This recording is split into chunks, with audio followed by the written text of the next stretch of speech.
Arsenal telah menjadi salah satu tim Inggris yang aktif dalam melakukan perombakan skuad mereka. Mereka telah mengeluarkan dana yang signifikan untuk merekrut 3 pemain top, yakni Declan Rice dengan biaya transfer sebesar 2 triliun rupiah, Kai Havertz dengan biaya transfer 1,8 triliun rupiah, dan Jurrien Timber dengan biaya transfer sebesar 783 miliar rupiah. Langkah ini diambil untuk mengatasi kelemahan Arsenal di musim sebelumnya, yang menyebabkan mereka gagal meraih gelar juara Liga Inggris.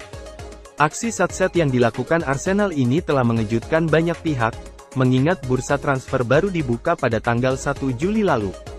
Meskipun sudah berhasil merekrut 3 pemain penting, Arsenal tidak berniat untuk berhenti di situ. Mereka masih memiliki beberapa target transfer lain yang ingin didatangkan, seperti Romeo Lavia dan Jeremy Frimpong. Namun, Arsenal juga menyadari bahwa untuk